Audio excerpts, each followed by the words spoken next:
More than 200 people were killed. When I woke up this morning and I got the story of what happened, the first seven call I put across were all killed. The first 7 guys I called. You tried to call, we're all dead. Exactly. They were all dead. So in my village today, if you speak to someone, just be very rest assured that in the next 1 week or 2 weeks, you hear the sad news about that person you've just spoken to. And do you know, before now, just last month, about 20 people were killed in that same village. They are the Fulani, and it's not ethnic profiling. They are the Fulani, it's not ethnic profiling. When people want to be politically correct, they will say, no, that is an ethnic, it's not, and that is why you see the Sultan of Sokoto will not react to this. He reacted when just about 11 people were butchered were killed in Edo State, the so-called hunters. They reacted. They put up Northern Elders Forum. They made several press conferences. Many governors stood up. The governor of Edo had to travel to some of these states to go and say sorry. Just 11 hunters, that is alleged hunters, if really they were hunters, who were killed. Now 200, nobody in the north is speaking, because that is the collective agenda, jihad, and the complete takeover of the land of our people. And let me tell you, so I'm saying it authoritatively. I'm an authority in this area.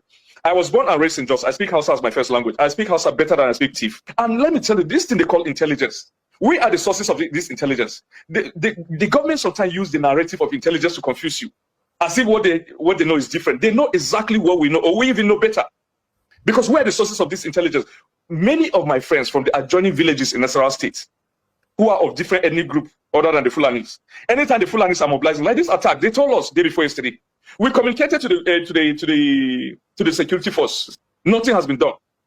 No, just hold on, because this is too much to rush. I'm sorry. Are you saying that you got an intelligence report as a civilian? Your Yes. community had an intelligence report about this particular attack that killed over 200 people, and you... My sister, do you know the funny thing? It is no longer secret. It's just like the secret cultism in Nigeria. They gathered their AK-47 in a community called Giza in Nasarawa State, in the boundary between Nasarawa and Benue, in Giza and Kadorko. All our friends from there, and they come out in the open with this, and they hold a meeting openly. You know, they are going to strike in Hirota, and then some people begin to beat them farewell. Allah Allah, may God take you safely. May God take you safely. Yes, they came in more than 100 bites. Listen, but that is how your country has degenerated. That these things are done in broad daylight. It has degenerated. And let me tell you, let me also shock you. About 7 soldiers, I'm saying it as it is, about 7 soldiers joined them from the Giza, the community, adjoining my own village. They arrested one who uttered all this, made this confession.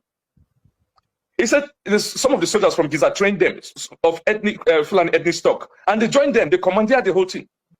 So what they did yesterday was extremely tactical and strategic with military precision. Right now, there are a lot of tea villages in my council ward that will be taken over by Fulani.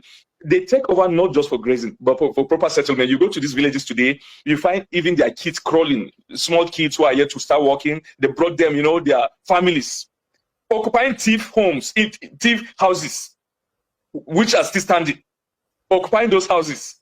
And they have their kids there, not just their cattle. So it's not all about open grazing prohibition. It's about total takeover of the land. More